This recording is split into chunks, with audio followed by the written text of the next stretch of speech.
Monsieur le Président, Madame la Ministre, Monsieur le rapporteur, chers collègues, merci à mon groupe de me permettre de présenter ce texte aujourd'hui.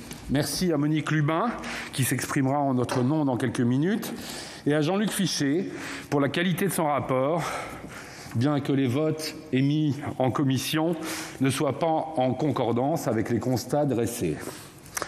Je tiens également à remercier le professeur de droit Stéphane Vernac et maître Jérôme Justy pour leurs conseils avisés, ainsi que saluer Brahim Ben Ali, syndicaliste d'INV-VTC, Arthur Hay de la CGT Livreurs et tous les travailleurs qui se lèvent dans ce combat. Chers collègues, c'est la 5e fois en moins de 3 ans que nous nous retrouvons dans cet hémicycle pour débattre de la situation de ces travailleurs qui se dégradent. Loi Avenir Professionnel et loi Mobilité, dont les chartes facultatives ont été censurées suite à notre saisine du Conseil constitutionnel, notre proposition sur les coopératives, l'intéressante PPL communiste portée par Pascal Savoldelli, sans compter le rapport de nos collègues, dont Frédéric Puisat. Cette proposition a été déposée le 4 mars dernier en hommage à la décision historique de la Cour de cassation du 4 mars 2020, requalifiant un chauffeur Uber en salarié et en dénonçant avec force l'indépendance fictive des travailleurs de plateformes de travail. Notre État de droit fonctionne malgré vos multiples tentatives de le contourner depuis 2017, en souhaitant continuellement davantage protéger les plateformes plutôt que les travailleurs des plateformes auxquelles elles font appel. Preuve en est votre ordonnance sur le dialogue social du 21 avril, désavouant le rapport Frouin que vous aviez pourtant commandé, en ce qu'il rejetait l'idée d'un nouveau statut que vous lui suggériez. Avec cette ordonnance, vous persévérez dans votre démarche visant à contourner le droit du travail en créant de facto un nouveau sous-statut de travailleur entre salariat et indépendance qui institutionnalisera le travail pauvre sans garantie de revenus et avec une protection sociale low cost. Vous vous centrez sur les seuls livreurs et chauffeurs de VTC et leur créer un système de représentation propre. Mais il y a un problème constitutionnel qui a été pointé par la mission Frouin et le Conseil d'État. Et oui, dès lors que des entreprises, des auto-entrepreneurs par exemple, s'entendent aux dépens de leurs donneurs d'ordre, dans le droit de la concurrence, cela s'appelle une entente, un cartel. C'est illégal. Vous continuez de tergiverser alors que la situation des ubérisés se dégrade et s'aggrave. Rumel, mort le 4 mai à la porte de la Chapelle. Chailly à Sotteville-les-Rouen le 6, tous deux percutés par des véhicules. Des sans-papiers en grève pour dénoncer les effroyables conditions de sous-traitance chez Frischti l'été dernier. Zola et Hugo n'auraient pu imaginer un tel retour au tâcheronnage dans leur pire cauchemar. Mais nous ne refusons ni le progrès, ni la réalité. La technologie numérique a du bon et nous l'utilisons tous. Doctolib, Blablacar, Le Bon Coin sont de parfaits exemples de plateformes qui ne posent pas les problèmes et questions des plateformes de travail. Le cocktail de l'ubérisation contient 2 ingrédients explosifs. Le dévoiement du statut d'auto-entrepreneur, que vous avez dénoncé, Madame Puisat, dans votre intéressant rapport sur les plateformes. Et le management par l'algorithme, cette boîte noire sourde et aveugle du management 2.0 protégé par le secret de fabrication. Ces 2 ingrédients sont mis en réaction dans un contexte très favorable. L'aspiration générale à plus d'autonomie dans le travail, confondue dans cette fable de l'indépendance que vous êtes nombreux à entretenir, et la situation permanente de la crise de l'emploi. Je vais illustrer les 3 articles de ce texte par 3 exemples de véritables travailleurs qui permettent de démasquer ce cheval de Troie contre notre modèle social. Car oui, les quelques dizaines de milliers de livreurs et chauffeurs VTC sont l'arbre qui cache la forêt. Premier exemple, article 1. Alexandre, 32 ans, était serveur, pas loin d'ici. Par l'entremise de la plateforme Extra Cadabra, il est devenu auto-entrepreneur début 2020 pour le même employeur. S'il gagnait un peu plus les premiers mois, le confinement l'a laissé sans travail ni revenus, faute de cotisation et n'entrant pas dans les critères du fonds de soutien. Il est dans la misère à entamer une procédure pour être requalifié en salarié. Il en a pour plusieurs années de procédure judiciaire pour peut-être aboutir. C'est pour ces travailleurs abusés que nous proposons à l'article 1 une procédure de requalification par action de groupe pour qu'un seul avocat puisse s'occuper de tout un ensemble de contrats dupliqués et identiques et donc requalifier massivement et clarifier le paysage de ces plateformes de travail. Et si vous vous inquiétez sur les risques de chômage, soyez rassurés, Just Eat, numéro 3 du secteur de la livraison en France, embauche des livreurs en CDI. Elle fait la preuve de son modèle dans d'autres pays. Deuxième exemple à l'article 2. Laure, 29 ans, est infirmière dans un hôpital à Nancy, auto-entrepreneuse, recrutée par la plateforme Mediflash. Rien à voir avec l'infirmière libérale que vous connaissez qui passe de maison en maison, cherchant sa clientèle et organisant son emploi du temps.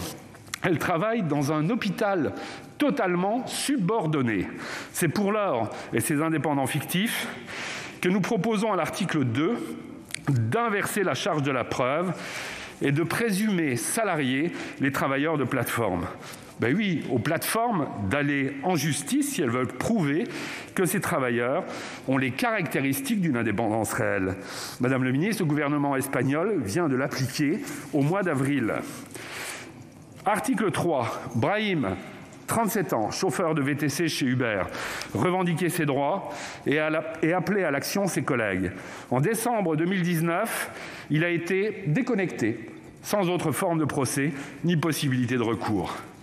Avec l'article 3, nous voulons permettre aux prud'hommes, appuyés par des experts, de rendre l'algorithme plus transparent pour mieux le réguler et éviter des situations telles que les responsabilités humaines resteraient cachées par cette boîte noire protégée par le secret de fabrication. Voilà, chers collègues, l'enjeu de cette séance. Si nous perdons ce combat sociétal, ce cheval de Troie que notre gouvernement et certains stimulent, irait beaucoup plus loin. Je tiens à souligner ici le puissant lobbying de la plateforme Uber au plus profond de nos institutions républicaines, car leur vrai combat, c'est de ne plus vouloir payer les temps d'attente des travailleurs. Leur modèle économique ne le permettrait pas.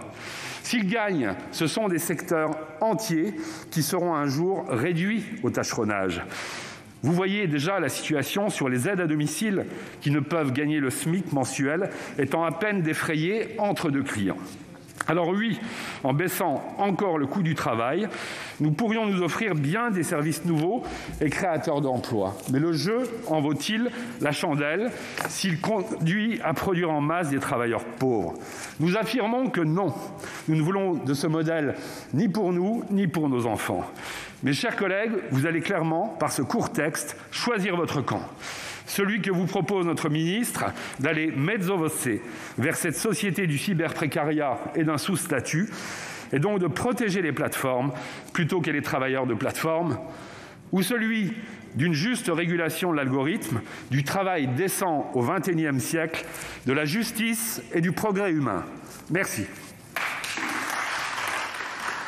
Merci. La parole est maintenant à Monsieur Jean-Luc Fichet, rapporteur de la Commission des Affaires sociales pour 10 minutes. Vous avez la parole, chers collègues. Madame la ministre, Madame la présidente de la Commission des Affaires sociales, Monsieur le Président, mes chers collègues, la proposition de loi déposée par notre collègue Olivier Jacquin et les membres du groupe socialiste, écologiste et républicain vise à mieux protéger les travailleurs des plateformes numériques en mettant à leur disposition des outils destinés à rééquilibrer le rapport de force devant les juridictions lorsqu'ils demandent leur requalification en salariés. En effet, l'apparition et le développement rapide d'entreprises ayant pour objet la mise en relation par des outils numériques de consommateurs ou de clients avec une multitude de travailleurs supposément indépendants constitue l'une des évolutions récentes les plus marquantes, les plus inquiétantes du marché du travail. Cette ubérisation est particulièrement visible dans les secteurs de voitures, de transport avec chauffeur et de la livraison à domicile de denrées ou de repas, mettant à s'étendre un nombre croissant d'activités, comme les serveurs ou les avocats. Ce phénomène constitue une remise en question frontale de notre modèle social en permettant un retour insidieux du tâcheronnage du XIXe siècle que la construction progressive du droit du travail avait justement cherché à éradiquer. La dégradation de la situation de l'emploi permet en effet à ces plateformes de disposer d'une main-d'œuvre nombreuse et prête à accepter des conditions de travail indignes, une grande précarité et des rémunérations souvent dérisoires. Certaines ont offert au départ des conditions très rémunératrices, suscitant un grand engouement, mais au fur et à mesure de leur développement, les conditions d'emploi sur les plateformes se sont dégradées. Les profils des travailleurs concernés ont également évolué. Aujourd'hui, bien souvent, les plateformes exploitent la détresse des migrants en situation irrégulière et prêts à accepter n'importe quoi à n'importe quelle condition. Ces travailleurs sont contraints pour travailler sur les plateformes de recourir à un statut d'indépendant que leur faible rémunération ne leur permettent généralement pas d'assumer. Du fait de leur statut, ils ne bénéficient pas des dispositions du Code du travail relatives notamment au salaire minimum, au repos, aux congés payés ou encore à l'encadrement de la rupture de la relation de travail. On voit donc bien le recul que constitue cette forme de travail qui consiste à contourner les protections offertes par notre modèle social aux salariés. En tant qu'indépendants, ces travailleurs bénéficient en outre d'une protection sociale lacunaire. Ainsi, ils ne sont pas couverts au titre de l'assurance chômage, alors que leur activité est par nature intermittente et que les plateformes peuvent unilatéralement y mettre un terme. Ils ne sont pas non plus couverts par la branche accident du travail et des maladies professionnelles, alors que leur activité l'est. Dans le cas des livreurs ou des chauffeurs de VTC, particulièrement risqués et qu'un accident peut réduire à néant leur capacité à travailler. Ils ne bénéficient pas davantage de la généralisation de la couverture maladie complémentaire obligatoirement proposée par les employeurs à leurs salariés depuis la loi de sécurisation de l'emploi de 2013. Enfin, les travailleurs concernés, généralement jeunes, méconnaissent souvent les enjeux liés à la retraite. Or, la cotisation minimale permettant de valider 3 trimestres par an au titre de l'assurance vieillesse n'est pas applicable aux micro-entrepreneurs, régime souvent choisi par les livreurs en raison de sa simplicité. Si le recours au statut d'indépendant imposé par certaines plateformes aux travailleurs qu'elles emploient est problématique, il est également abusif. En effet, les conditions dans lesquelles ces travailleurs exercent leur activité s'apparentent bien souvent en fait à un travail salarié. Je rappelle qu'en l'état actuel du droit, le choix des parties de se placer dans le cadre d'une relation commerciale entre un client et un prestataire ne s'impose pas au juge. La qualification de contrat de travail étant d'ordre public. Le Conseil de prud'homme, s'il est saisi, peut ainsi requalifier une relation de travail indépendant en contrat de travail salarié s'il constate qu'il existe, dans les faits, une relation de subordination. Cette possibilité existe même lorsque la loi reconnaît une présomption de travail indépendant, comme c'est le cas pour les micro-entrepreneurs et les dirigeants d'entreprises unipersonnelles. Le travailleur ainsi requalifié a leur droit au versement de rappel de salaire et à l'indemnisation des préjudices subis, y compris au titre de la rupture abusive de son contrat de travail, le cas échéant. Au cours de la période récente, 2 arrêts fondateurs de la Cour de cassation ont affirmé que la situation dans laquelle travaillaient des livreurs de l'ancienne plateforme de livraison Take It Easy ou des chauffeurs de VTC de la société Uber devait être regardée comme constitutive d'une indépendance fictive et donc comme une relation de travail salarié. De nombreuses demandes en ce sens sont actuellement en cours d'examen par les conseils de prud'homme et les cours d'appel. Toutefois, ces procédures sont longues et coûteuses pour des travailleurs en situation de vulnérabilité. En outre, elles sont encore hasardeuses malgré les décisions qui me semblent pourtant claires de la Cour de cassation. Plusieurs cours d'appel ont ainsi refusé de requalifier les travailleurs de plateforme au cours des derniers mois sur la base d'analyses au cas par cas. La situation actuelle est donc porteuse d'une insécurité juridique dont on ne peut pas se satisfaire. La proposition de loi déposée par notre collègue Olivier Jacquin vise à mettre fin aux ambiguïtés qui laissent prospérer cette situation. Il semble, premièrement, nécessaire de faciliter l'accès aux droits pour les travailleurs faussement indépendants. C'est l'objet de l'article 1er qui innove en créant une procédure d'action de groupe au bénéfice des travailleurs subissant un préjudice du fait du recours à un statut fictif d'indépendant. Il s'agit de permettre à la multitude des travailleurs placés dans la même situation vis-à-vis des plateformes de faire ensemble valoir leurs droits de manière plus efficace. Je rappelle que l'action de groupe, introduite dans le droit français par la loi Hamon de 2014, vise à renforcer la protection des droits des citoyens en permettant à plusieurs justiciables, victimes d'un même préjudice, de se regrouper pour agir en justice. Des actions de groupe sont possibles dans le domaine de la consommation, de la santé ou encore en matière de discrimination du travail. Cette nouvelle action de groupe pourrait être exercée par une organisation syndicale ou par une association intervenant dans le domaine de la défense des travailleurs indépendants. Elle serait introduite devant le tribunal judiciaire, sans doute mieux armée que le Conseil des prud'hommes pour traiter des dossiers massifs. Une fois que le juge aurait reconnu l'existence du préjudice et défini les profils des victimes, tous les travailleurs concernés pourraient se joindre à l'action de groupe et bénéficier d'une indemnisation sans avoir besoin d'entreprendre une longue et coûteuse action individuelle. Le rapport de force entre les travailleurs demandant une requalification et la plateforme serait ainsi rééquilibré.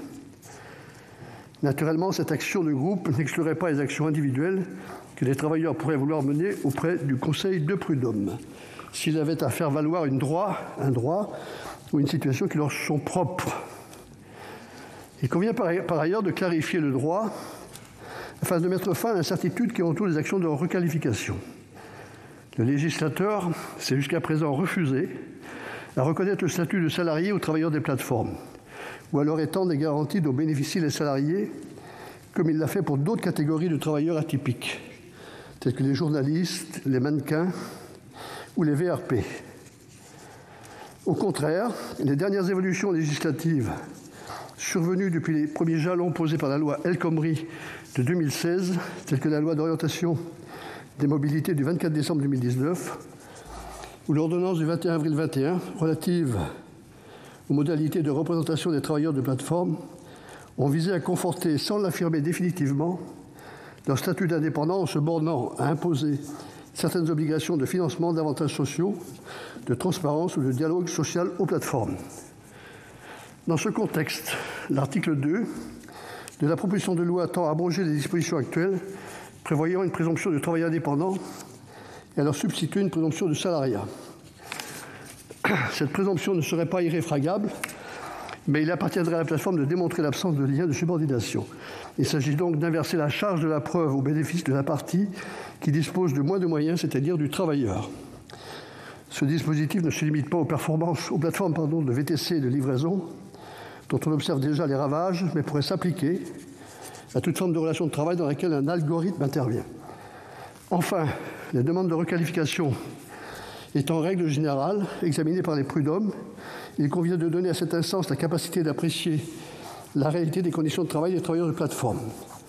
À cette fin, l'article 3 permet au Conseil de prud'hommes d'exiger la production des algorithmes utilisés par la plateforme lorsque la protection des droits des travailleurs est en jeu. Surtout, l'apport principal de cet article est de prévoir la possibilité pour le juge de recourir à un expert afin de les analyser. Voilà, j'arrive. Cette proposition de... Là, monsieur le rapporteur, vous avez largement dépassé juste votre la conclusion. temps. Si c'est une phrase. Donc, je regrette donc que la Commission des affaires sociales ait rejeté cette proposition. J'espère que nos débats cet après-midi permettront de faire évoluer les positions de celles et ceux qui, au sein de cette Assemblée, demeurent frileux face à ce geste politique qui me semble nécessaire. Je vous remercie. Merci. La parole est maintenant à Madame Elisabeth Borne, ministre du Travail, de l'Emploi et de l'Insertion. Vous avez la parole, Madame la ministre. Merci Monsieur le Président, Madame la Présidente de la Commission des Affaires sociales, Monsieur le rapporteur, Mesdames et Messieurs les sénateurs. Je voudrais tout d'abord remercier le groupe socialiste, écologiste et républicain, notamment Monsieur le sénateur Jacquin, Monsieur le sénateur Montaugé et Madame la sénatrice Lubin, de nous donner l'occasion de débattre des plateformes. Les plateformes numériques se sont fortement développées en France, comme partout dans le monde, et ont permis de créer de nouveaux gisements d'emplois. Certaines ne posent d'ailleurs pas de difficultés en ce qu'elles respectent le modèle d'un réel travail indépendant. Elles constituent pour beaucoup de nouvelles opportunités professionnelles, comme voie d'accès rapide à la vie active ou comme véritable choix de vie pour celles et ceux qui veulent échapper aux contraintes du salariat avec ses horaires fixes et sa hiérarchie. Mais dans le même temps, l'émergence de ces nouvelles formes d'emploi interroge notre modèle social en exposant ces travailleurs à un statut précaire et à une protection sociale insuffisante. Je partage le constat avec les auteurs de la proposition de loi que les relations contractuelles entre les travailleurs indépendants et plateformes sont encore trop souvent déséquilibrées. C'est la raison pour laquelle le gouvernement a choisi d'accompagner le développement des plateformes de mise en relation tout en veillant à mieux protéger les travailleurs qui y recourent. Nous voulons à la fois préserver l'indépendance de ces travailleurs et bâtir des droits individuels et collectifs, ainsi qu'une protection sociale adaptée. Alors vous voyez, Monsieur le sénateur Jacquin, ce n'est pas parce que nous ne prenons pas le même chemin qu'il faut caricaturer la position du gouvernement. Et vous le savez très bien que je suis aussi déterminé que vous à donner des droits à ces travailleurs. Et je peux également vous indiquer que j'ai mobilisé les services du ministère du Travail, en particulier l'inspection du travail, pour identifier les fraudes et effectivement sanctionner les situations dans lesquelles les travailleurs ne sont pas réellement indépendants ou les cas aussi où on a des sous-traitances qui exposent des personnes en situation irrégulière à des conditions de travail indignes. Donc on peut échanger sur ces sujets sans caricaturer les positions. Moi, je suis convaincu que la régulation sociale de ce secteur passe par la structuration d'un dialogue social entre les plateformes et les représentants légitimes des travailleurs indépendants. C'est le développement d'un tel dialogue qui permettra d'assurer un meilleur équilibre des relations commerciales et une rémunération adaptée aux nouvelles formes d'emploi qu'elles introduisent. Nous voulons mettre ces travailleurs en situation, à travers la négociation collective, de définir les solutions les plus adaptées à un univers du travail spécifique et encore en pleine évolution. Cette proposition de loi ne nous semble pas atteindre les objectifs qu'elle vise. Elle pourrait même générer une grande insécurité juridique. Tout d'abord, l'article 1 élargit l'action de groupe aux travailleurs qui subiraient des préjudices liés à un statut d'indépendant présumé fictif. Il ouvre également la possibilité de reconnaître la qualité de salarié. En confiant cette action au tribunal judiciaire, la proposition de loi méconnaît la compétence des juridictions prud'homales qui seules peuvent se prononcer sur la requalification d'une relation commerciale en salariat. Par ailleurs, cette action de groupe ne prend pas en compte le nouveau régime instauré par l'ordonnance relative à la représentation des travailleurs des plateformes, sur laquelle je reviendrai. Surtout, rien ne s'oppose aujourd'hui au traitement par les conseils des prud'hommes de plusieurs demandes de requalification exercées simultanément par plusieurs travailleurs indépendants. Les mécanismes existent déjà. Ensuite, l'article 2 instaure dans le Code du travail une présomption de salariat dès lors que les 2/3 du revenu professionnel sont issus de l'exploitation d'un algorithme. En supprimant la présomption de travail indépendant définie aujourd'hui dans le Code du travail, cet article entraînera des effets de bord massifs, préjudiciables à l'ensemble des indépendants, artisans, commerçants et professions libérales. En effet, les articles du Code du travail auxquels il se réfère concernent l'ensemble des travailleurs indépendants, soit un statut bien plus large que les seuls travailleurs des plateformes. Or, un artisan indépendant ne connaît pas les mêmes problématiques qu'un chauffeur VTC travaillant pour une plateforme. La réponse apportée ne peut pas être uniforme. Par ailleurs, ni le seuil de rémunération ni l'utilisation d'un algorithme ne peuvent constituer un critère suffisant pour qualifier une relation de salariat. L'élément essentiel qui détermine l'existence d'un contrat de travail, c'est le lien de subordination. La part de rémunération issue d'une plateforme ou une gestion algorithmique sont des indices de cette subordination, mais ne peuvent emporter à eux seuls la preuve d'une subordination. Surtout, quelles que soient les présomptions que le législateur prévoira, le juge conservera toujours la possibilité d'apprécier la situation en fonction des conditions concrètes d'exercice de l'activité. Enfin, l'article 3 donne la possibilité au Conseil des prud'hommes d'ordonner aux plateformes de produire la preuve que l'algorithme n'est pas au centre de la relation contractuelle. Là encore, ce sont les caractéristiques concrètes de l'activité qui permettent la qualification d'une situation de travail comme relevant du salariat ou de l'indépendance. L'important n'est pas tant l'algorithme, mais ce qu'il peut éventuellement produire en termes de subordination.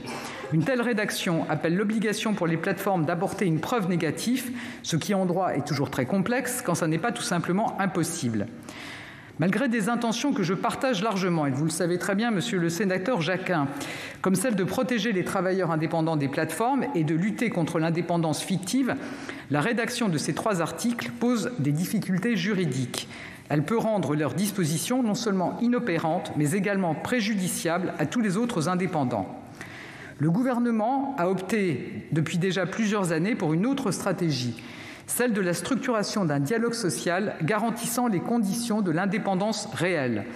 Notre objectif est en effet d'organiser le dialogue social au sein du secteur pour permettre à ces travailleurs d'être représentés et de pouvoir mieux défendre leurs intérêts face aux plateformes. Et ces sujets me tiennent à cœur. Je tiens à saluer le travail conjoint mené avec le sénateur Jacquin au moment de la loi d'orientation des mobilités que j'ai portée en tant que ministre des Transports. Cette loi a déjà permis d'instaurer de nouvelles garanties pour les travailleurs. Par exemple, les plateformes sont désormais tenues de communiquer avant chaque prestation la distance couverte et le prix minimal garanti d'une course. Les travailleurs peuvent quant à eux choisir librement leur plage d'horaire d'activité, y compris de déconnexion et d'inactivité. Et ils peuvent désormais refuser une prestation sans que cela n'occasionne une quelconque pénalité. Sur la base d'une habilitation issue de cette loi, nous avons adopté une ordonnance le 21 avril dernier qui pose les premières briques d'un dialogue social dans ce secteur. Elle permet aux travailleurs des plateformes d'avoir accès à une représentation. Ces résultats, nous les avons obtenus en créant les conditions d'une concertation apaisée et approfondie, en inscrivant le sujet à l'agenda social dès juillet et en confiant 2 missions successives à des experts. Cette ordonnance permettra de structurer le dialogue social au sein des 2 secteurs les plus significatifs, celui des activités de conduite d'une voiture de transport avec chauffeur, les VTC, et celui des activités de livraison de marchandises à domicile, qui ensemble représentent près de 100 000 travailleurs indépendants. Concrètement, pour chacun de ces 2 secteurs, une élection nationale à tour unique et par vote électronique sera organisée au printemps 2022. Elle permettra aux travailleurs indépendants, chauffeurs de VTC ou livreurs à vélo, d'élire les organisations qui les représenteront et de désigner leurs représentants. Lors du premier scrutin pourront être reconnues représentatives les organisations recueillant au moins 5% des suffrages exprimés. Les représentants désignés par les organisations représentatives bénéficieront de garanties particulières afin de les protéger contre tout risque de discrimination du fait de leur mandat. Il s'agit d'un premier pas inédit vers une meilleure régulation sociale des plateformes. En particulier, la rupture du contrat liant l'un de ses représentants à une plateforme sera soumise à autorisation administrative préalable. Ces représentants bénéficieront par ailleurs d'une indemnisation pour le temps consacré à leur mandat et d'un droit à la formation au dialogue social afin d'avoir les outils et connaissances nécessaires à l'exercice d'un mandat syndical. En parallèle, l'ordonnance prévoit la création de l'autorité des relations des plateformes d'emploi, établissement public dédié à la régulation des relations sociales entre plateformes et travailleurs indépendants qui y recourent. Cette nouvelle autorité, opérationnelle en septembre 2021, sera pour l'essentiel une instance de facilitation du dialogue social chargée de l'organisation des élections professionnelles et du suivi des concertations.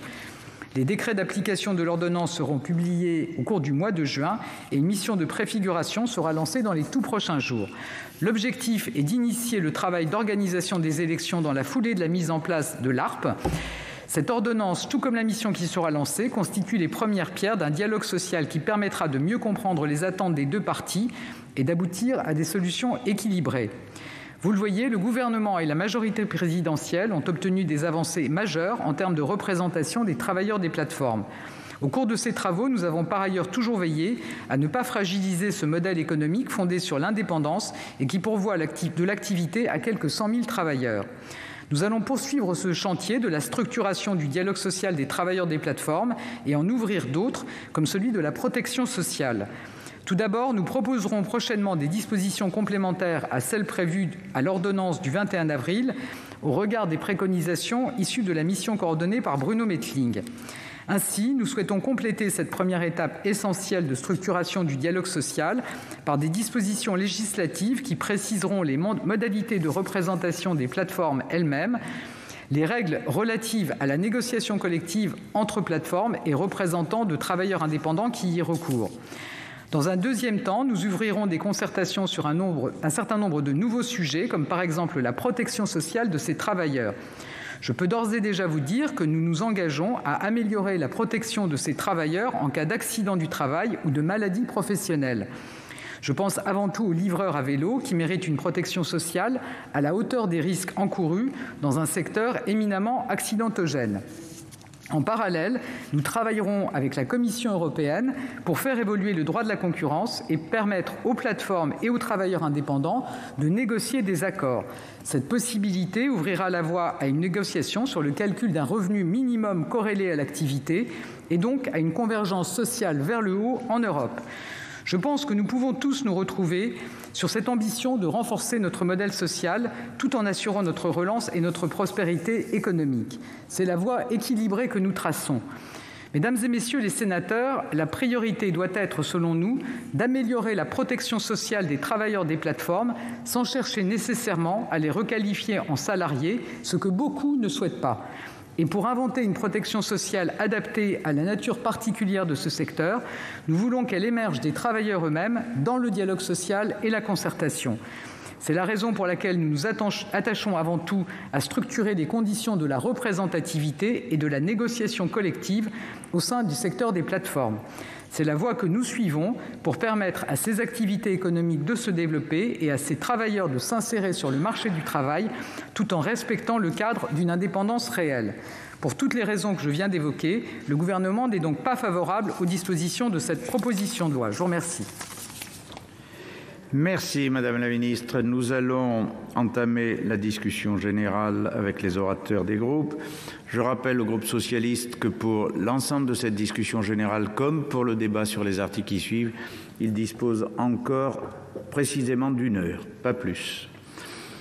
Dans la suite de la discussion générale, la parole est à Monsieur Michel Canevet pour le groupe Union centriste pour 6 minutes.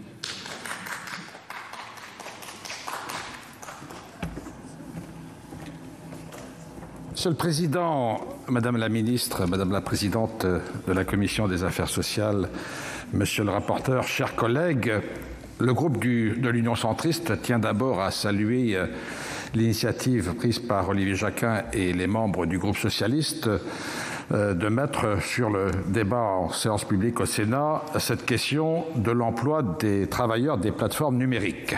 Alors c'est un sujet important. Le Sénat a déjà eu l'occasion de s'en saisir. Pascal Savoldelli et les membres du groupe communistes ont déjà eu l'occasion de présenter un texte à ce sujet. La Commission des affaires sociales du Sénat s'en est également saisie, puisqu'un rapport de Michel Forissier, de notre collègue Catherine Fournier et puis de Frédérique Puissat, ici présente, a pu formuler un certain nombre de propositions après avoir analysé la situation. Et puis, la délégation sénatoriale aux entreprises présidée par Serge Barbary, ici présent, est en train de travailler actuellement sur les nouveaux modes de management et les nouvelles formes d'emploi et devrait aussi pouvoir formuler très prochainement des propositions en ce sens. C'est dire que le Sénat est complètement investi, Madame la Ministre, sur cette question qui est importante. Alors, le groupe de l'Union centriste, il est particulièrement attaché à la libre entreprise et au fait de pouvoir véritablement entreprendre dans notre pays. Il y a entre 3,5 millions et 4 millions d'indépendants dans notre pays qui, en complément des salariés, forment l'ensemble des actifs de la France. Nous estimons que ces indépendants sont une force importante pour notre pays, pour la dynamique économique de notre pays, et qu'il ne faudrait pas que celle-ci soit réduite par des législations, des réglementations qui soient beaucoup trop complexes. Donc il faut que l'on veille dans tout ce que l'on fait à ce qu'on n'altère pas le principe de la libre entreprise et que la dynamique puisse continuer dans notre pays. Alors la dynamique, on le voit bien, elle s'exprime notamment par la question du numérique, du développement du numérique important qui offre de nouvelles potentialités d'activité et donc d'emploi. Cela fait déjà pas mal de temps que nous connaissons les chauffeurs de véhicules de type Uber, on parle de l'ubérisation bien souvent. Il n'y a pas que cela, puisque la situation pandémique que nous venons de connaître a à la fois, je dirais, affirmé et accru la maturité digitale des entreprises dans notre pays. Et ça, c'est un bien. Il y a eu un saut digital qui est vraiment conséquent, qui a été mené pendant cette période pandémique, mais elle a vu aussi se développer de nouvelles formes de services à la population. Il suffit pour cela de se rendre dans les rues le soir pour voir l'ensemble des livreurs à vélo, à vélomoteur ou autre mode de transport pouvoir aller chez les clients et chez les usagers qui sont de plus en plus nombreux. Peut-être que les contraintes de circulation font que ces métiers se sont largement développés et occupé l'actualité. En tout état de cause, c'est une nouvelle forme de travail qui est importante. Alors, à partir de ce constat à la fois de la libre entreprise, à la fois du développement du numérique, il faut se poser la question de savoir comment doit-on organiser cela, puisque un certain nombre de difficultés ont été identifiées. Beaucoup de débats ont lieu sur cette question du salariat et du type de contrat par lequel doivent être régies ces relations entre les acteurs de l'ensemble de ce commerce ou de ces activités liées au numérique. Alors pour notre part, disons-le, et je tiens à l'affirmer au rapporteur, nous ne suivrons pas tout à fait ses conclusions sur ce sujet.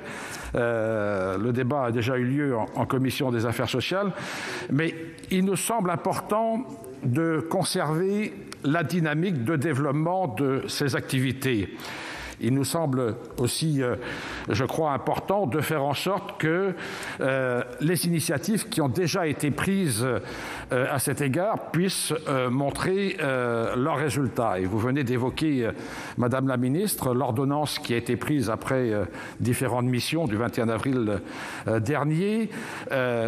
Je souhaitais vous interroger sur les modalités de mise en œuvre, notamment pour l'ARPE, mais vous venez à l'instant d'y répondre et nous nous réjouissons que dès le mois prochain, les premiers décrets pourront être pris pour pouvoir mettre en œuvre l'ensemble du dispositif et que dès lors, l'ARPE soit effectivement opérationnelle avant la fin de l'année et que ces relations puissent se mettre en place que l'organisation du scrutin puisse se mettre en place au plus tôt.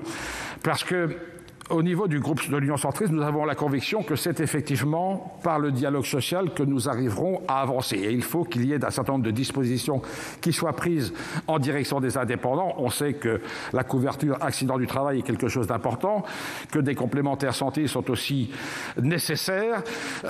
Donc on voit bien qu'il y a à faire évoluer ce statut des indépendants. Le gouvernement a déjà lancé quelques initiatives pour ce qui concerne la couverture dite chômage, en quelque sorte, mais on n'est pas allé assez loin, donc nous attendons au niveau du groupe de l'Union centriste que l'on puisse avancer sur ce statut des indépendants.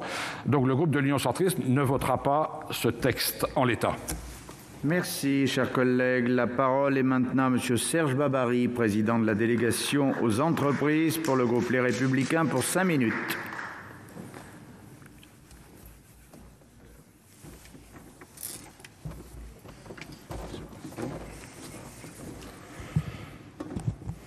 Monsieur le Président, Madame la Ministre, Madame la Présidente de la Commission des Affaires sociales, Monsieur le rapporteur, nous le savons tous, la plateformisation de notre société ne fait que commencer.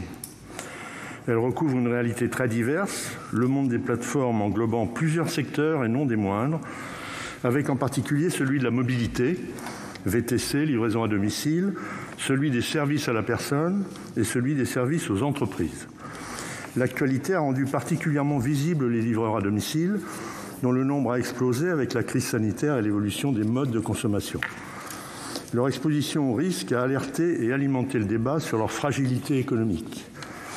Le Sénat s'est saisi du problème en 2020, avec le rapport de la Commission des affaires sociales, ainsi qu'une proposition de loi du groupe CRCE, et aujourd'hui avec la proposition de loi déposée par des collègues du groupe socialiste. En outre, la délégation aux entreprises a lancé en décembre 2020 une mission d'information sur les nouveaux modes de travail et de management, et le travail via les plateformes fait bien sûr partie de son champ de réflexion. Les questions sont multiples et la réalité délicate à appréhender par le législateur. Il nous faut être vigilants à plusieurs titres.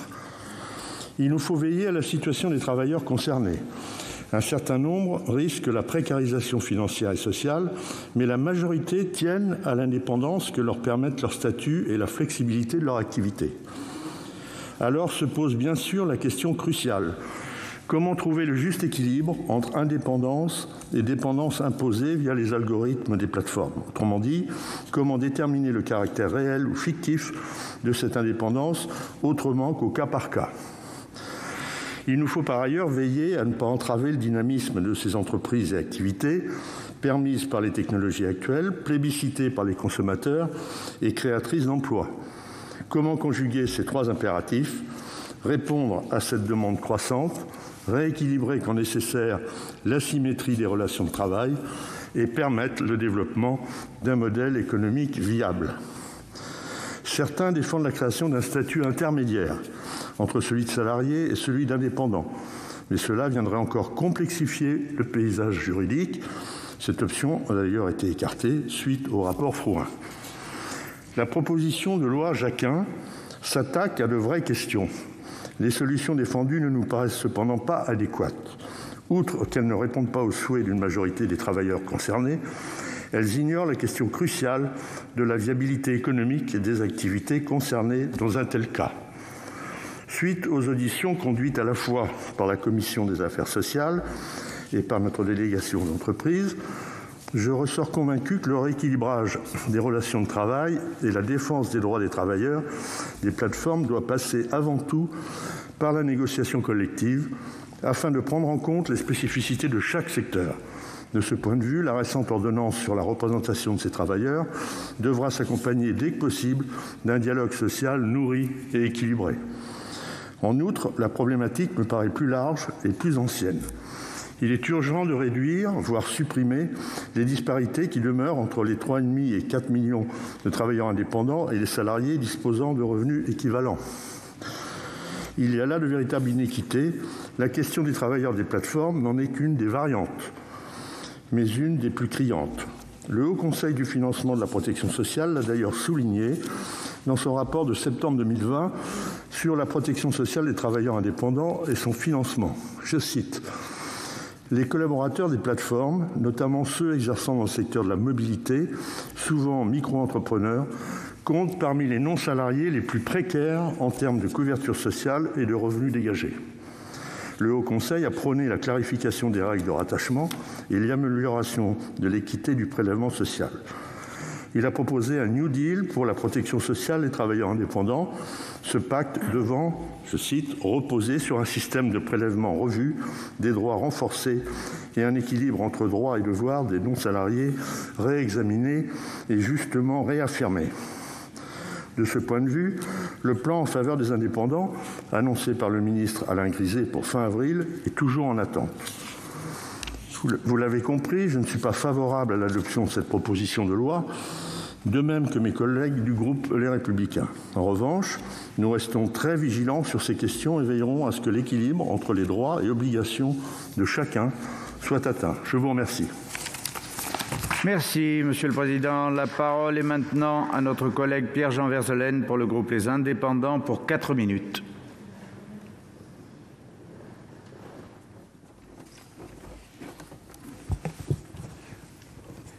Monsieur le Président, Madame la Ministre, mes chers collègues, l'essor des plateformes a bouleversé notre quotidien, a bouleversé le monde du travail, qui reposait jusqu'alors sur un ensemble de règles, de droits et de garanties.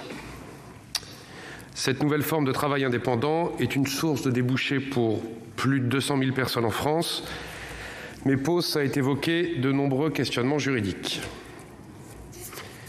La proposition de loi que nous examinons aujourd'hui s'inscrit dans la lignée de la récente décision de la Cour de cassation de mars dernier, selon laquelle une relation commerciale entre un chauffeur de VTC et la fameuse plateforme numérique Uber pouvait être requalifiée en contrat de travail.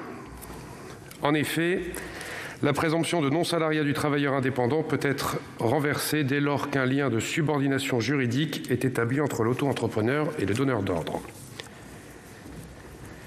Dans le cas d'une plateforme de VTC ou de livraison à vélo, l'impossibilité pour le travailleur d'organiser librement son activité, de rechercher sa clientèle ou l'existence d'un pouvoir de sanction démontre, dans cette situation, le caractère fictif du statut de travailleur indépendant.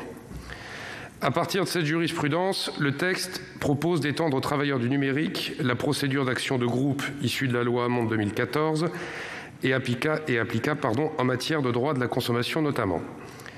D'autre part, l'auteur propose de supprimer la présomption de non-salariat lorsque les 3/4 des revenus reposent sur l'exploitation d'un algorithme. Enfin, l'article 3 prévoit en cas de recours pour requalification en travailleur indépendant qu'il revient aux plateformes de prouver que l'algorithme n'est pas au cœur de la relation contractuelle. Si les questions de l'accès à la protection sociale et à la qualification juridique sont centrales, aucune réponse n'est vraiment idéale. Tout comme la proposition de créer un statut intermédiaire rejetée par le Sénat en juin dernier. Le groupe indépendant République et Territoires est favorable au renforcement des droits et de l'indépendance des travailleurs des plateformes, comme le préconise d'ailleurs le récent rapport d'information du Sénat sur le droit social applicable aux travailleurs indépendants, publié en mai 2020. Gardons à l'esprit que cette nouvelle forme de travail, particulièrement souple et accessible, permet à des personnes éloignées de l'emploi d'avoir une source de revenus substantielle. Aussi convient-il de renforcer l'accès aux droits des travailleurs numériques, notamment à l'égard des complémentaires santé, des assurances chômage, accidents du travail et maladies professionnelles. Cette situation n'est pas dommageable pour les salariés qui travaillent via les plateformes pour un complément de revenus. La notion de travailleur numérique n'est pas toujours synonyme de dépendance économique ou de précarité. En revanche, elle l'est pour les travailleurs indépendants exclusifs qui ne bénéficient d'aucune couverture sociale. Une grande partie de cette dernière catégorie de travailleurs correspond à des personnes sans qualification, à des étudiants et parfois à des travailleurs sans papier, à travers des sous-locations d'auto-entrepreneurs moyennant des rétrocommissions. Ces dérives, elles existent et nous devons agir en apportant des solutions concrètes et ciblées, sans pour autant remettre en cause les opportunités de développement des nombreuses plateformes françaises et européennes. Merci de votre attention. Merci, chers collègues. La parole est maintenant à Madame Raymonde Poncet Monge pour le groupe écologiste pour 4 minutes.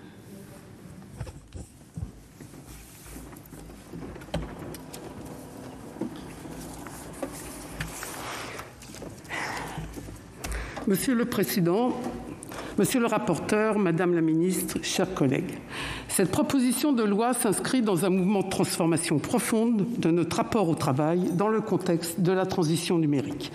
Les enquêtes de l'OIT l'attestent. L'aspiration à l'autonomie progresse chez les employés et motive une partie d'entre eux à se tourner vers les plateformes pour y exercer comme livreur ou chauffeur sous le statut d'auto-entrepreneur et sa promesse d'indépendance.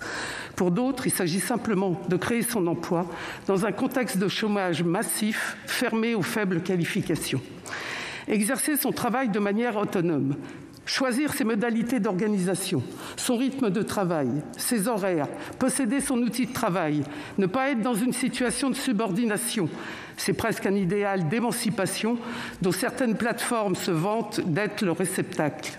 Seulement, ce récit d'indépendance s'avère bien souvent une fiction, déconstruit par la force de rappel d'une exploitation sans régulation. Un livreur de Take It Easy témoignait ainsi devant les journalistes. Si tu n'honores pas un créneau, tu te prends un carton. Si tu refuses une livraison, tu t'en prends un autre. Au bout de 3, tu es convoqué. Et au 4, tu es éliminé. Il désactive ton compte. Contrôle en temps réel de la course. Surveillance constante dans la réalisation de la tâche. Opacité de la fixation des tarifs. Impossibilité de choisir des itinéraires. Obligation de se connecter régulièrement à la plateforme, sous peine d'en être interdit d'accès. Dépendance à l'algorithme. Tout ceci n'est pas l'autonomie d'un entrepreneur, mais un renforcement d'un pouvoir disciplinaire. Ce que les chercheurs appellent le management algorithmique renvoie bien à des pratiques de surveillance et de contrôle qui qualifient une subordination. De fait, en Angleterre, au Portugal, aux Pays-Bas, en Espagne, une série de décisions de justice a permis aux travailleurs d'être qualifiés en tant que salariés. De même, en France, vous l'avez dit, la Cour d'appel de Paris a réaffirmé le lien de subordination en soulignant qu'une condition essentielle de l'entrepreneur indépendant se trouve dans la maîtrise de l'organisation de ses tâches, de sa recherche de clientèle et de fournisseurs. Les actions en justice se heurtent cependant à la présomption de non-salariat qui laisse au travailleur la charge de la preuve de sa subordination. Il est juste que ce soit alors aux plateformes à prouver que le statut d'auto-entrepreneur n'a pas été détourné. Comme il est nécessaire que le rapport de force et de négociation fortement défavorable aux travailleurs isolés soit compensé par la possibilité d'action collective à laquelle chacun est libre de s'associer ou pas. Chacun est libre aussi parce qu'il croit maîtriser son organisation ou qu'il la maîtrise et que son indépendance est réelle, de rester indépendant et de s'inscrire, sinon de croire, à la réduction de l'asymétrie du rapport de force avec les plateformes promise par la négociation à venir en 2023. Mais preuve a été apportée récemment que le modèle des plateformes numériques n'est pas remis en cause par le recours au statut salarial.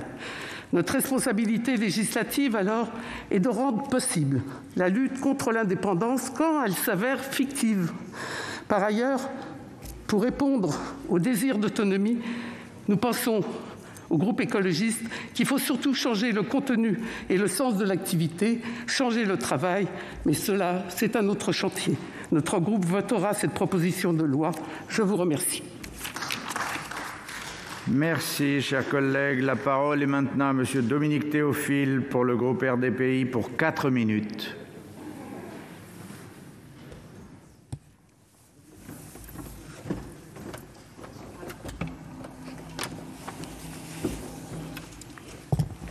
Monsieur le Président, Madame la Ministre, Monsieur le rapporteur, mes chers collègues, la proposition de loi de notre collègue Olivier Jacquin propose de lutter contre l'indépendance fictive des travailleurs indépendants qui ont recours pour l'exercice de leur activité professionnelle à une ou plusieurs plateformes numériques. Ce n'est pas la première fois que notre Assemblée se penche sur ce sujet puisque 2 propositions de loi visant, je cite, à rétablir les droits sociaux des travailleurs numériques ou à faire évoluer leur statut ont été récemment débattues. Parce que le développement de ces systèmes de mise en relation a connu une évolution rapide ces dernières années, parce que le nombre de travailleurs qui y ont recours n'a cessé d'augmenter et qu'il est de notre responsabilité de faire évoluer le cadre juridique qui l'accompagne.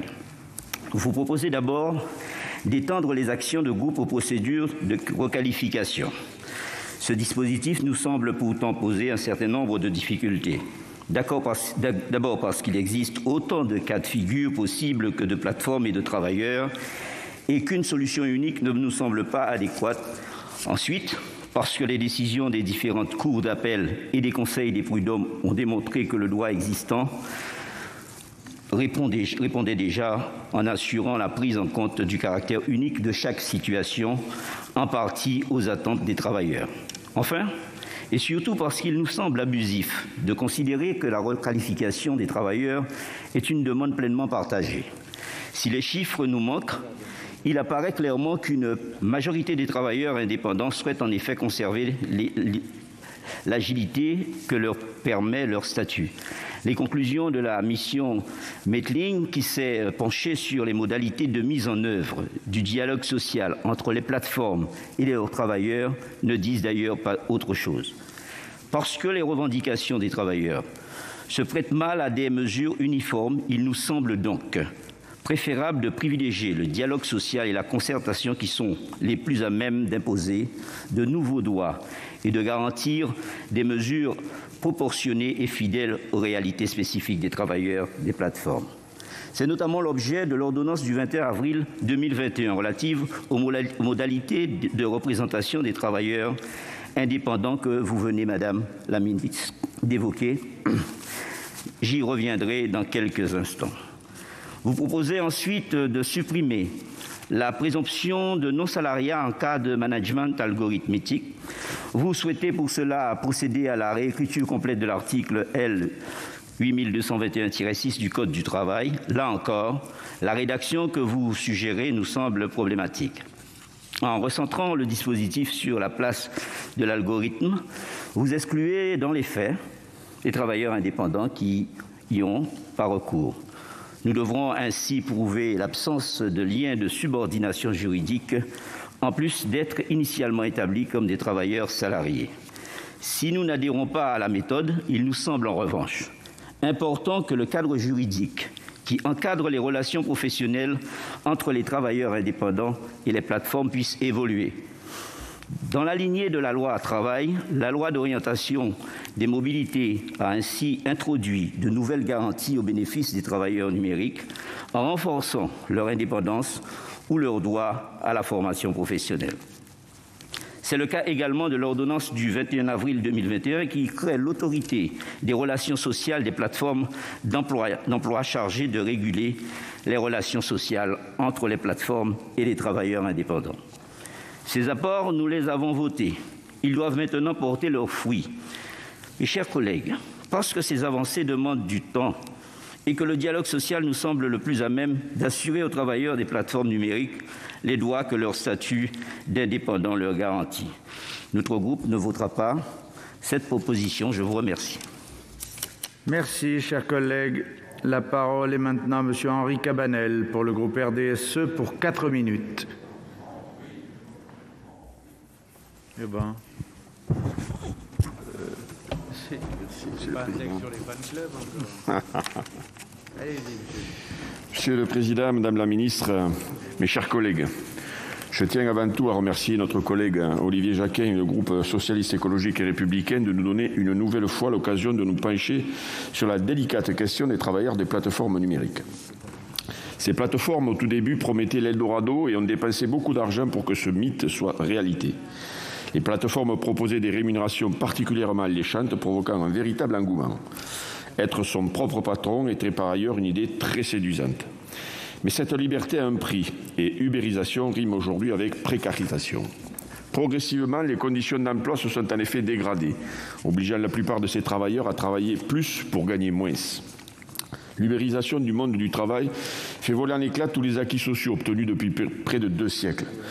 Comme l'a rappelé Jean-Yves Frouin dans son rapport remis au Premier ministre en décembre dernier, les plateformes numériques de travail favorisent l'apparition d'une nouvelle classe de travailleurs précaires. Si ce nouveau secteur constitue l'un des plus grands bouleversements du marché du travail de la dernière décennie, il cache surtout un modèle économique ultralibéral qui se développe au détriment du droit des travailleurs de ces plateformes digitales. Nous sommes tous d'accord pour reconnaître que la protection sociale des travailleurs indépendants est très insuffisante. Ils ne sont pas couverts au titre de l'assurance chômage et ne cotisent généralement pas pour leur retraite. Ils ne sont pas couverts par la branche accident du travail et maladie professionnelle et ne bénéficient pas non plus de la généralisation de la couverture maladie complémentaire. Ils sont pourtant exposés à de nombreux risques professionnels. Combien d'entre nous n'ont jamais croisé de livreurs à scooter, à vélo ou autre, roulant à toute vitesse en sens interdit pour pouvoir effectuer au plus vite leur livraison et enchaîner la suivante. Les livraisons se sont transformées en véritables courses au premier sens du terme. La raison est simple, les conditions tarifaires se sont peu à peu dégradées, même s'il est difficile de savoir dans quelle proportion, puisque le tarif de chaque course est calculé par les algorithmes. Ces mêmes algorithmes dont l'opacité est régulièrement pointée du doigt. Les plateformes les utilisent en effet notamment pour attribuer le travail et les récompenses. Les livreurs incapables de suivre le rythme ou qui refusent des missions sont pénalisés, voire écartés. Comme l'a rappelé notre collègue Guylaine Pantel l'année dernière, La technologie a évolué plus vite que notre droit et il existe aujourd'hui une zone de vide juridique entre le statut de salarié et le statut d'indépendant. C'est dans cet esprit que la Cour de cassation en 2018 puis en 2020 a estimé qu'un lien de subordination existait bien entre les travailleurs et la plateforme. C'est pourquoi la Commission européenne réfléchit également aux moyens de mieux protéger les travailleurs des plateformes numériques. Certes, l'ordonnance du 21 avril 2021 marque une première étape en permettant les élections de représentants du personnel dans les secteurs de VTC et de livraison de courses au plus tard le 31 décembre 2022. Mais à l'heure où l'Espagne vient de reconnaître le statut de salarié de plein droit pour les coursiers des plateformes de livraison de repas à domicile, il est impérieux de remettre l'humain au centre des débats et d'offrir à ces travailleurs ubérisés une véritable protection pour qu'ils ne soient pas, selon les mots de l'écrivain Kamel Amelal, les prolétaires du XXIe siècle. C'est pourquoi, dans sa grande majorité, le groupe RDSE soutiendra cette proposition de loi qui permet aux travailleurs de plateforme d'exercer une action de groupe et qui institue la présomption de salariat. Je vous remercie. Merci, chers collègues. La parole est maintenant à M. Pascal Savoldelli pour le groupe CRCE pour 4 minutes.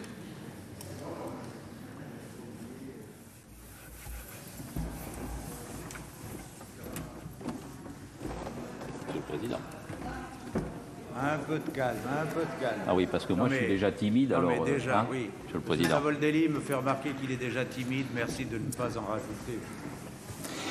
Merci, Monsieur le Président.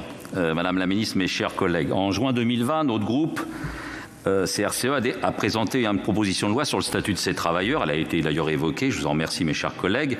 Elle visait, 1, à les intégrer au Code du travail, bon sens, leur ouvrir le droit à une protection sociale, tout le monde en parle, et un droit à la négociation collective. On l'a évoqué aussi. Tout le monde sait ici à quel point ces travailleurs sont précaires, y compris la Cour de cassation qui les a reconnus par 2 fois comme salariés déguisés. Alors qu'est-ce qui s'est passé ? Le gouvernement il s'est comporté à l'EPEC comme le VRP des plateformes, et ça a été confirmé cet après-midi par vos propos, Madame la Ministre. Votre boussole, c'est d'essayer d'obtenir un tiers-statut. On a eu la chance cet après-midi, grâce au débat proposé, d'avoir la méthode du gouvernement. C'est quoi? C'est les ordonnances nous sont présentées après. Donc bravo pour votre exposé, Madame la Ministre. Il était très explicite.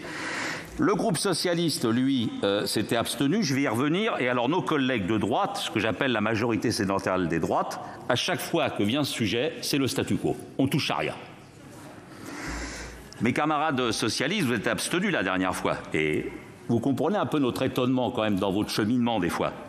Puisque des fois, c'est le regroupement en coopérative d'emploi et d'activité. Après, vous évoquez le devoir de vigilance. Et maintenant, la requalification par action de groupe. Tout ça pour finalement reprendre à demi-mot notre travail. Bon, dont acte de vos intentions. Mais le contenu reste quelque peu chaotique et questionnant l'efficacité de son application. Empreint d'optimiste, j'ai bien noté dans votre article 1er que vous vouliez donner à ces travailleurs la possibilité d'intenter une procédure de requalification par action de groupe, leur donnant ainsi un outil supplémentaire pour faire respecter les droits. Nous encourageons votre volonté de remplacer la présomption de non-salariat par une présomption de contrat de travail dans votre article 2. C'était notre idée, il me serait donc difficile de vous contredire et il serait bien inutile de se départager. Enfin, votre article 3 vient renforcer l'expertise des conseils des prud'hommes en leur donnant la possibilité d'ordonner aux plateformes de communiquer leurs algorithmes et de se faire assister d'un expert pour la compréhension de son fonctionnement. Nous avions proposé l'année dernière que les travailleurs puissent eux-mêmes se faire assister d'un data ou d'une data scientist. C'était bien plus offensif en termes de démocratie sociale. Dans cet article 3, on perçoit une certaine confusion. D'abord, vous parlez des plateformes de mise en relation. Alors là, non. Ce n'est pas acceptable. Et une mise au point est indispensable, mes chers collègues. Les plateformes les plus précarisantes, celles qui justement appellent à protéger les travailleurs, les Uber, les Deliveroo, etc., sont tout sauf des plateformes de mise en relation. Ce sont des plateformes numériques du travail. Quand une plateforme peut sanctionner un travailleur parce qu'il n'a pas respecté un itinéraire, qu'elle impose ses tarifs et qu'elle édite ses factures, on est au-delà de la mise en relation, on est dans la gestion et du contrôle. Les plateformes doivent impérativement assumer leurs responsabilités d'employeur et s'acquitter des cotisations sociales. Concernant l'article 1er et l'action de groupe, elle limite l'indemnisation puisque seuls les préjudices nés après la demande sont pris en considération. Elle transfère le contentieux social du juge prud'homal au juge judiciaire. Et tout le monde sait ici que ce n'est pas la même lecture du droit. La logique est la même pour votre article 2 sur les critères de présomption du contrat de travail. Vous proposez qu'au moins les 2/3 du revenu professionnel annuel résultent d'un algorithme et je cite, une exploitation directe ou indirecte par une personne. Je ne vois pas comment on peut être exploité directement ou indirectement par une personne. Ce n'est pas tout à fait clair. Et sur la question des algorithmes, qu'a repris Madame la Ministre, je pense qu'il faut qu'on aille beaucoup plus loin. Il faut mettre des critères. Sinon, c'est ce que j'appelle l'algo-subordination qui sont définis. C'est un enjeu majeur, Madame la Ministre. Ces plateformes choisissent de contrôler par l'algorithme les éléments essentiels de la relation de travail et pas seulement la relation contractuelle. Cette absence de définition limite considérablement la portée de cet article. Donc vous l'avez compris, c'est avec beaucoup de réserve, mais nous voterons favorablement votre proposition. Nous la voterons pour que le débat s'élargisse, pour que le débat se clarifie. C'est l'intérêt pour ces nouveaux salariés, des salariés déguisés et méprisés. Merci. Merci, chers collègues. La parole est maintenant à Madame Monique Lubin pour le groupe socialiste pour 6 minutes.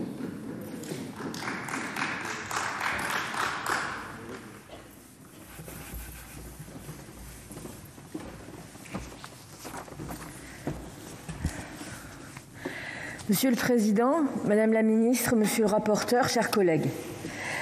Aujourd'hui, permettez-moi de vous parler d'Isaac.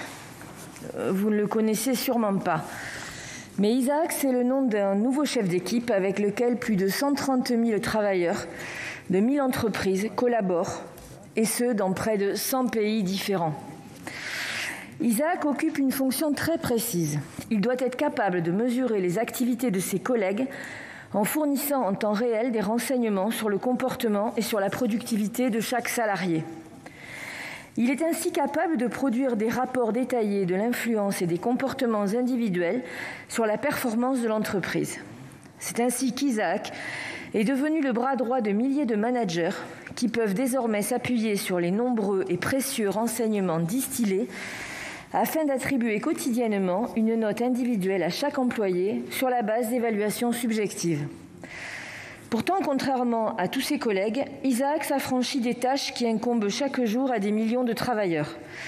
En effet, s'il n'a pas besoin de régler son réveil chaque veille de journée de travail, il ne se soucie guère plus d'accompagner ses enfants à l'école ou bien de l'entretien de son foyer.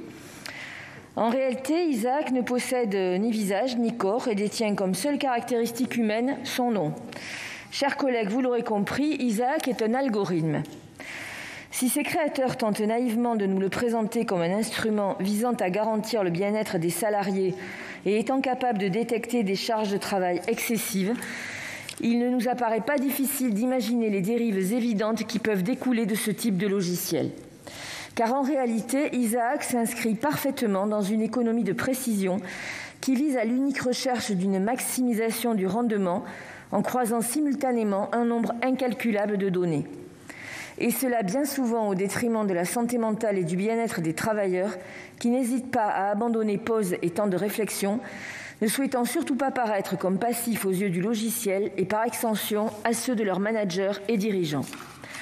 Ce contrôle fin du rendement de chacun sert à la frénétique économie de l'individualisation, rompant alors avec la trajectoire historique selon laquelle la convention collective était utilisée pour rééquilibrer les rapports de force entre travailleurs et employeurs, et cela au péril de nombreuses grandes luttes sociales passées. Les faits que je vous expose présentement ne relèvent en rien d'une fiction. Ils dépeignent une morose réalité à laquelle un nombre croissant de travailleurs sont exposés quotidiennement dans ce nouvel univers du travail marqué par la gig économie. En connectant des services déjà existants, rendus possibles grâce à une solution technologique nouvelle, ces plateformes sont venues transformer de nombreux secteurs d'activité.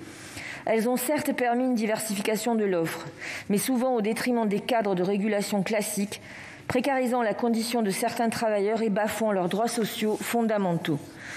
Ce sont ainsi plusieurs milliers de travailleurs qui ont été séduits par les promesses de ces plateformes qui garantissent une organisation libre du temps de travail sans contraintes hiérarchiques. Mais bien souvent, à cette illusion de liberté se substitue une réalité bien plus brutale, car les travailleurs des plateformes se retrouvent très rapidement pieds et poings liés face aux exigences des plateformes.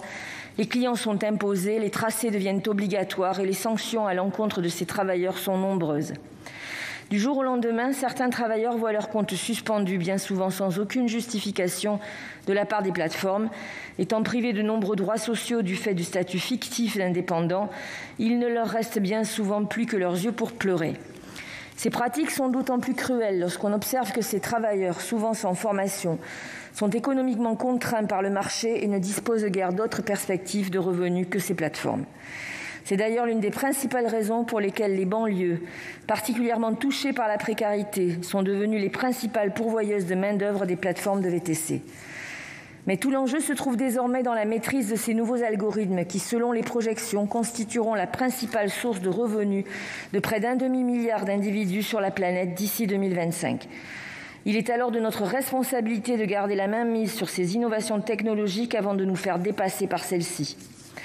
Encadrées et contrôlées, tels doivent être désormais les maîtres mots lorsqu'il est question de ces plateformes numériques. C'est un texte marqué d'humilité que nous vous présentons aujourd'hui, car il ne prétend aucunement révolutionner les fondements de l'économie 2.0, mais simplement garantir les droits dus à ces travailleurs qui ne sont indépendants que par la qualification juridique de leur contrat imposé par les plateformes. On entend souvent dire que les travailleurs des plateformes seraient volontaires, désireux de liberté et n'auraient pas envie d'un rapport de salariat. S'il est vrai que c'est le cas pour une partie d'entre eux, nous devons rester vigilants à ce que ce sentiment de liberté ne se constitue pas en miroir aux alouettes.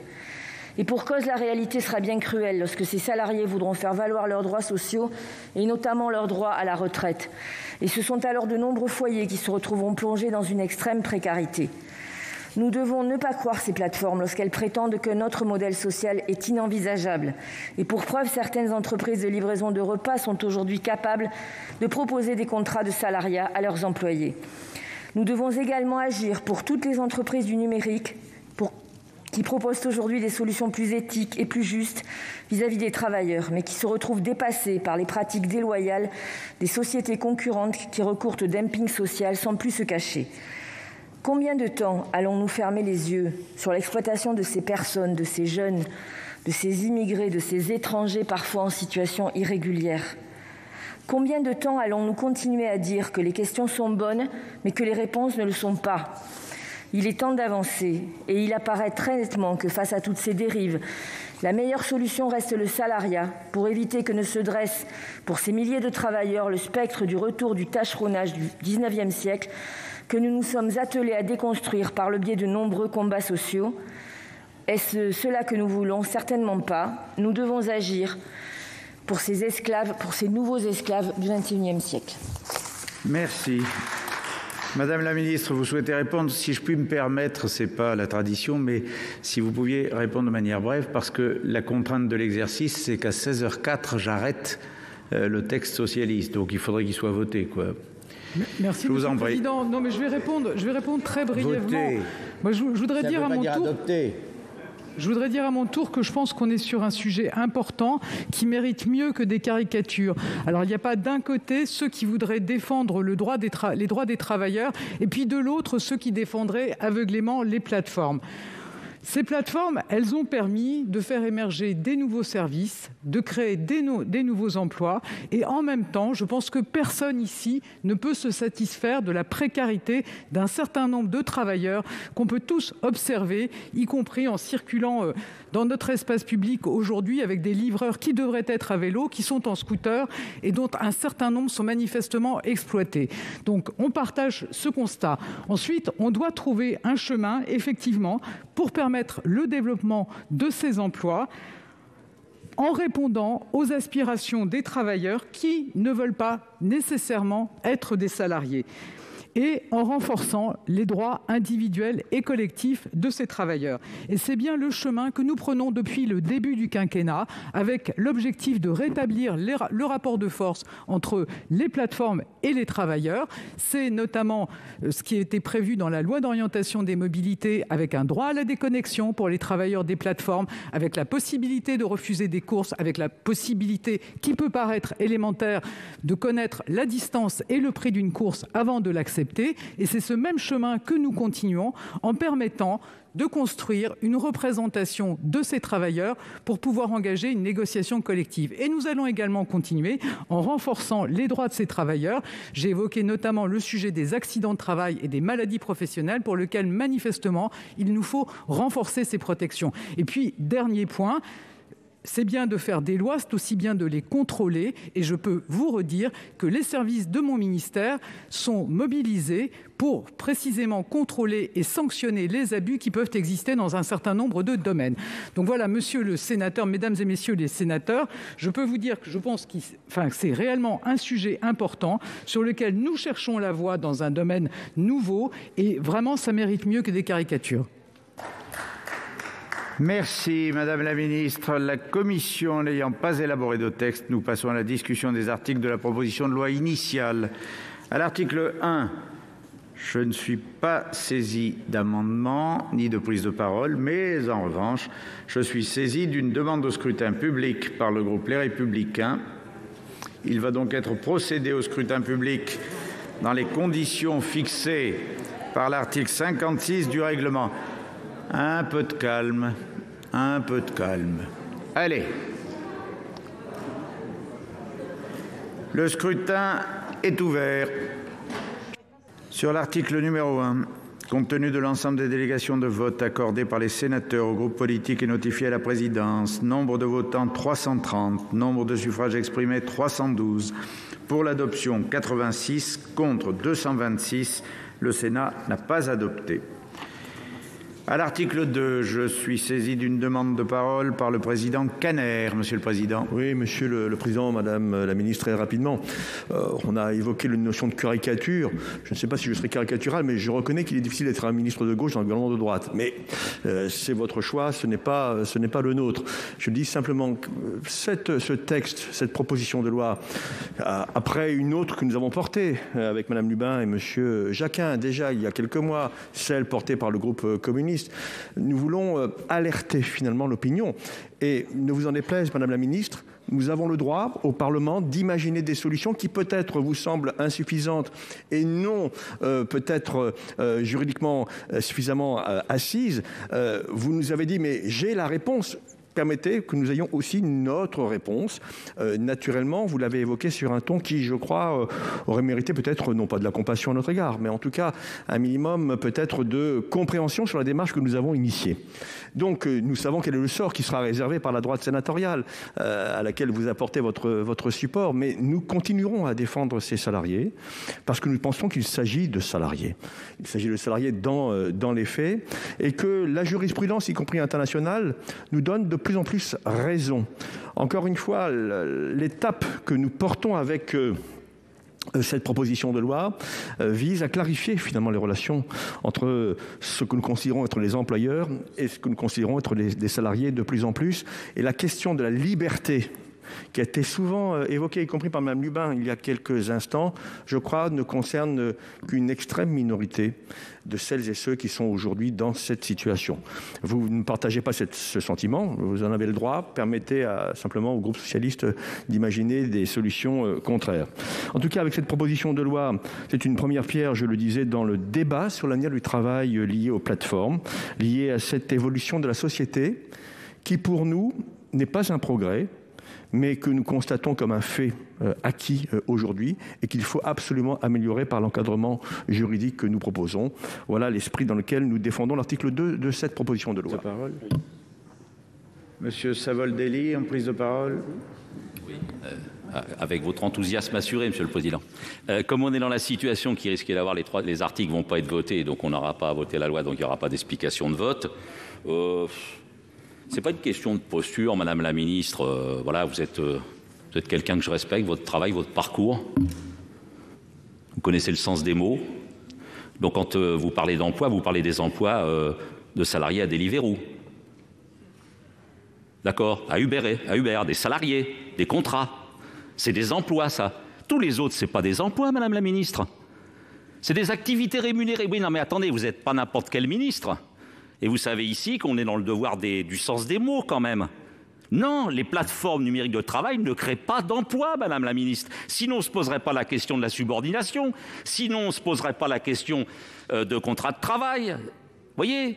C'est ça la question. Non, mais parce qu'il y a un moment, il faut quand même, je veux dire, dans le débat, avec beaucoup de respect et d'écoute, ce que je fais aussi, moi, il y a un moment, les mots ont un sens. Ces plateformes numériques de travail ne créent pas des emplois. Ils créent des activités avec des rémunérations, avec des algorithmes. Vous nous avez dit tout à l'heure qu'ils n'étaient pas au cœur du sujet, mais les algorithmes sont au cœur du sujet. Vous savez mieux que moi ce que c'est, un algorithme. C'est une suite, c'est une méthode de résolution d'un problème. Donc les plateformes ont posé un problème, ont pris l'outil technologique et l'ont versé en fonction de leur objectif. Donc arrêtons de dire ça. Des travailleurs indépendants, mais ils sont indépendants de quoi, mes chers collègues? À telle heure, vous allez livrer les sushis, vous livrez les 4 protèges chez le dentiste, comme ça, et il y a un orage, etc. Et vous êtes rémunéré tant. Ils sont indépendants de quoi? Vous connaissez des gens, ils payent, comme d'autres indépendants, ils payent leur vélo, leurs outils, le scooter, etc., etc. Et ils sont indépendants de quoi? Donc ce n'est pas des travailleurs indépendants non plus. Donc il faut qu'on ait un débat passionné, aiguisé, j'ai bien vu conflictuel, mais il faut qu'on ait ce débat. Et alors moi, je vous le dis, Madame la Ministre, il faut qu'on souffre tous d'humilité. Et j'en ai aussi. On peut être un homme ou une femme de conviction, avoir une forte personnalité politique. Moi, j'ai rencontré pas mal de travailleurs de ces plateformes. J'ai eu des débats vifs, des conflits sur autonomie, sur indépendance. Allez discuter avec eux de votre ordonnance sur le dialogue social. On y va ensemble, on y va ici. Un représentant par groupe et vous, Madame la Ministre. Et on va sur des places, des grandes métropoles, et on va discuter avec les travailleurs des plateformes numériques. Et là, on va voir s'ils ne veulent pas être protégés, s'ils ne veulent pas de congé maternité, s'ils ne veulent pas de congé de maladie, s'ils ne veulent pas de retraite, s'ils ne veulent pas négocier leur salaire. Là, on verra la vérité des prix. Monsieur Savoldelli, respectez le règlement du Sénat et restez sur votre temps de parole. C'est la énième fois que je vous le dis, je crois. Avec toute la sympathie que j'ai pour vous, monsieur Savoldelli. Bien. S'il n'y a pas d'autres... Madame la Ministre, bon, je vais finir par ne pas vous faire voter le texte, mais à Madame la Ministre. Non, en tant que ministre du Travail et de l'Emploi, j'essaye de comprendre le sens des mots. Et l'emploi, ce n'est pas forcément l'emploi salarié, et le travail, ce n'est pas forcément le salariat. Et vous savez, il y a de plus en plus de jeunes qui veulent créer leur propre emploi, qui veulent être des travailleurs indépendants. Et puis discuter avec les travailleurs des plateformes, monsieur le sénateur, je n'ai pas attendu que vous m'y invitiez pour le faire. Très bien. Non, monsieur Savoldelli. Monsieur Savoldelli, vous continuerez ça. Monsieur Savoldelli, vous continuerez ça sur votre site Facebook. Allez. Sur l'article 2, je suis saisi par le groupe Les Républicains d'une demande de scrutin public. Il va être procédé au scrutin public dans les conditions fixées par l'article 56 du règlement. Le scrutin est ouvert. Voici le résultat du scrutin 128 sur l'article 2, compte tenu de l'ensemble des délégations de vote accordées par les sénateurs aux groupes politiques et notifiées à la présidence. Nombre de votants 330, nombre de suffrages exprimés 327, pour l'adoption 101, contre 226. Le Sénat n'a pas adopté. Et je passe à l'article 3, où je suis saisi d'une demande de parole de monsieur Jacquin. Eh bien, faites pas une photo en même temps. J'avais envie de vous prendre en photo, Monsieur le Président. Brièvement, je ne sais pas s'il y aura encore du temps de parole après le 3e scrutin public. Et j'explique à ceux qui suivent le débat cette situation étrange où il y a une majorité de gauche physiquement présente que je tiens à saluer et à remercier. Je tiens à remercier les quelques collègues de la majorité sénatoriale qui sont venus physiquement ici.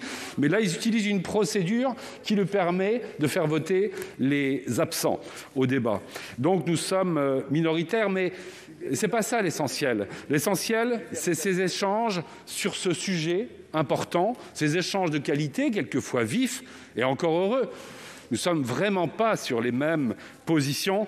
Je le répète, certains défendent les plateformes, et puis d'autres les travailleurs des plateformes.